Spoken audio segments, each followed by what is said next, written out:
لوگوں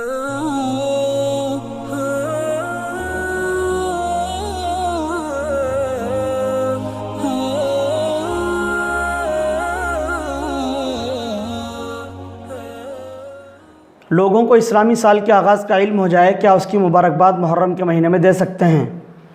محمد التمش، سرساوا، ضلع سہارنپور۔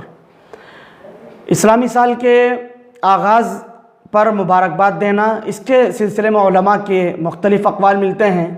بعض علماء کرام اس سلسلے میں فرماتے ہیں کہ صحابہ کرام، تابعین، تبع تابعین اور کسی بھی دور کے اندر یہ چیز، اس کا ثبوت نہیں ملتا ہے، اور ظاہر ہے کہ ایک رسم ہے، اس کو بڑھانا اور اس کے اندر اضافہ کرنا یہ خود ایک رسم ہے، اس سے بچنا چاہیے اور یہ کام نہیں کرنا چاہیے۔ جبکہ بعض علماء کی رائے یہ بھی سامنے آئی کہ اگر کوئی شخص آپ کو مبارکباد دے تو آپ بھی بدلے میں اس کو مبارکباد دے سکتے ہیں۔ اگر آپ نے کہا کہ یہ سال آپ کے لیے خوشیوں بھرا ہو، آپ کے لیے خوشیاں لایا ہو، تو آپ بھی اس کو بدلے میں کہ آپ کے لیے بھی ہو اور آپ کو بھی مبارک ہو، آپ کو بھی خیر مبارک ہو، اس طرح کے کلمات آپ اس کو بدلے میں کہہ سکتے ہیں۔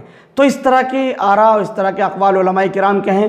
بہرحال یہ ایک مباح عمل ہے اور ایک جائز عمل اس کو کہہ سکتے ہیں، اس کو سنت نہیں سمجھنا چاہیے، اور یہ نہیں سمجھنا چاہیے کہ اللہ کے نبی صلی اللہ علیہ وسلم سے ثابت ہے یا صحابہ کرام سے ثابت ہے یا کوئی دین کا ایک ضروری حصہ ہے۔ جس طرح سے شمسی مہینے میں مبارکباد دی جا رہی ہے، جنوری کے مہینے میں ہمیں اسلامی سال کے آغاز پر بھی اسی طرح سے مبارکبادیں دینی چاہیے، اور اس کو اس طرح کا کچھ حصہ سمجھا جائے، اس کو سنت نہ سمجھا جائے، ایک مباح عمل سمجھا جائے، ایک جائز عمل ہے۔ اگر کچھ کر لیں گے تو اس پر کوئی مواخذہ اور کوئی گناہ نہیں ہوگا، یہ اس سلسلے میں کہا جا سکتا ہے۔ Thank you for watching Mufti Ashik Phulati.